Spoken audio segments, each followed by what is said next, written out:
DavidLDotlich, Why CEOs Fail, the 11 Behaviors That Can Derail Your Climb to the Top and How to Manage Them.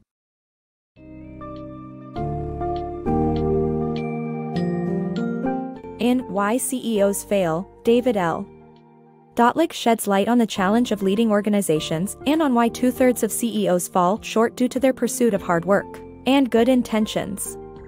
This book's summary highlights the 11 common personality flaws, or derailers, that can damage a CEO's career and how to address them when encountered. By understanding and addressing these weaknesses, CEOs can learn to become better leaders who can navigate their companies through times of stress, chaos, or conflict more effectively.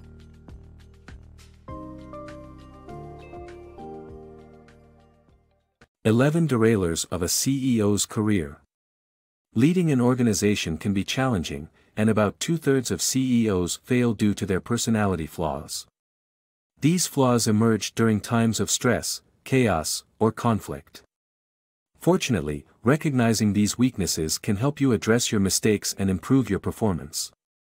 The 11 common flaws include arrogance, melodrama, volatility, excessive caution, habitual distrust, aloofness, mischievousness, eccentricity, passive resistance, perfectionism, and eagerness to please.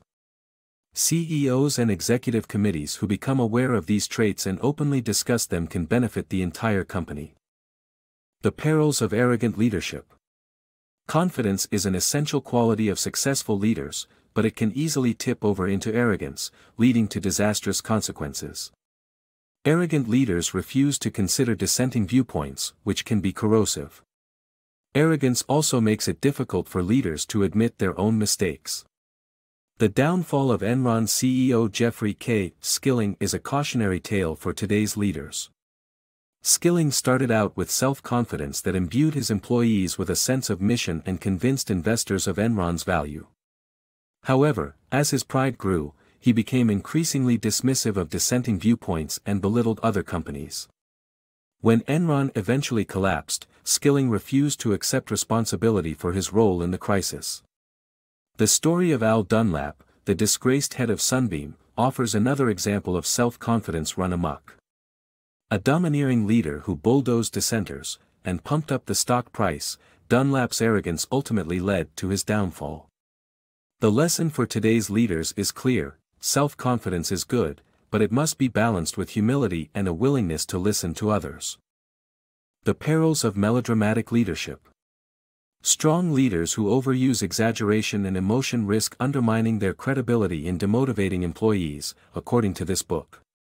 While charisma and confidence can be useful tools, leaders like former Vivendi Universal CEO Jean-Marie Messier and ex-Quest Communications head Joseph Nacchio took it too far, prioritizing personal image and grandstanding over profits and team dynamics. When leaders consistently make every project seem like the most important in history or demand unreasonable actions, employees become cynical and disengaged. The key is to strike a balance between confidence and excess, being mindful of the impact on the organization and individuals. Mastering mood swings.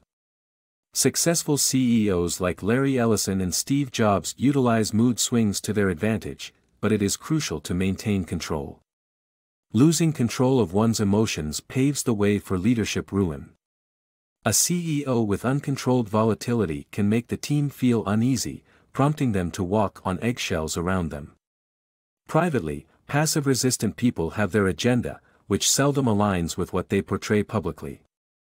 Halsey Minor, who headed CNET Networks, could not manage his volatility, leading to a significant downfall.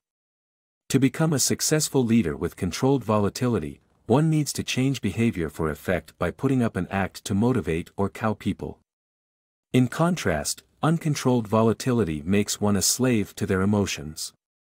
Underlings avoid bringing information that might provoke the previous one's outbursts, leading to self-defense measures such as keeping a safe distance. Therefore, it is essential to maintain control of mood swings to achieve successful management while utilizing them to influence team performance positively. Balancing prudence and risk. Being overly cautious in business can be costly and detrimental to decision-making, just as much as being reckless. While it's important to consider worst-case scenarios and take necessary precautions, being fixated on them can lead to paralysis. Cautious CEOs move slowly as they weigh the potential consequences of their decisions, while overly cautious CEOs hesitate to make any moves at all. The case of Motorola's former CEO Chris Galvin is an example of how being overly cautious led to missed opportunities and lost market share. It's essential to strike a balance between prudence and risk-taking to stay competitive in today's business environment. The danger of distrustful leadership. A leader who constantly focuses on the negative creates an environment of paranoia and defensiveness.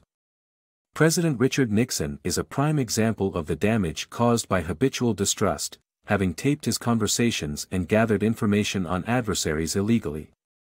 While it's important for leaders to be aware of self-serving or politically motivated individuals, an overly distrustful approach can be harmful. A prudent leader should seek a balance between healthy skepticism and trust in their team. The danger of aloof CEOs. Aloofness in CEOs can lead to catastrophic results, as it breeds blind spots that can harm the organization. While it may seem fitting to maintain distance to avoid office politics and accusations of favoritism, the lack of soft skills can be devastating. Rick Thulman's experience as the CEO of Xerox highlights the danger of maintaining excessive distance from the workforce. Fostering a chilly environment and withdrawing during a crisis are some of the warning signs of an aloof leader. Although being a perfectionist may appear positive, it can lead to losing sight of the significant developments in the company. While shyness may be the cause of aloofness, taking steps to be more open and expressive can help promote teamwork. Leaders should avoid being too volatile or melodramatic but should recognize that controlled emotional outbursts can be effective in certain situations. Beware the mischievous leader. Mischievous leaders may use their creativity to their advantage, but their disregard for rules can ruin their careers. President Bill Clinton was a prime example. His lack of discipline tarnished his legacy. This behavior isn't exclusive to white-collar criminals. Mischievous leaders may cross lines that damage their company's reputation. The key difference between a creative and mischievous leader is following the rules and accepting consequences. Mischievous leaders could benefit from personal coaching and confiding in experts to rein in their tendencies. Eccentric CEOs, creative but unfocused. Eccentric CEOs may inspire creativity, but their odd behavior can also lead to confusion and incomplete projects. They have a million ideas, but their inability to prioritize makes it challenging to implement them. Casual dress codes open doors for more eccentricity in the corporate world, but there's a fine line between using an offbeat style to motivate workers and leaving them dumbfounded. Eccentric leaders like Paul Kazarian of Sunbeam and Al Dunlap may have been successful, but their behavior proved ultimately counterproductive. The dangers of hypocritical leaders. Some CEOs may seem agreeable in public but are hypocritical in private, leading to a harmful and destructive work environment. This passive resistance results in broken promises and cynicism among employees, with the leader avoiding conflict and failing to express disagreement. Such leaders can be detrimental to an organization's success. The dark side of perfectionism. Perfectionism can be a powerful motivator, but it can also sabotage effective leadership. Many areas don't require perfection, and aiming for it results in stress, missed opportunities, and lower productivity. CEOs paralyzed by the fear of making mistakes are unable to delegate and miss the big picture. While perfectionism may be an admirable goal in some areas, good enough is often sufficient. The book argues against the relentless pursuit of perfection, which ultimately hinders leadership success and growth. The pitfalls of people pleasers.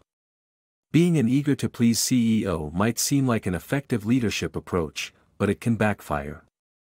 While these leaders are adept at consensus building, they often miss unconventional ideas and avoid conflict. This can result in a lack of conviction when confronting disruptive employees or exerting authority. A fine line separates being productively pleasing from being too eager to please. Effective leaders demonstrate flexibility and compassion, while eager-to-please leaders are so flexible that they may not stand for anything.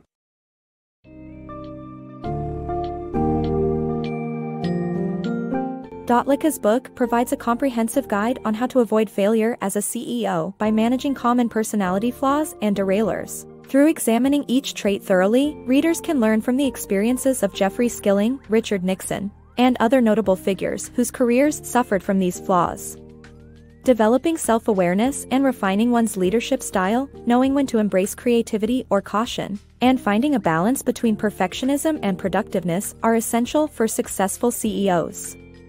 By applying these lessons, leaders can navigate the complexities of their roles and the challenges that emerge during inevitable times of stress.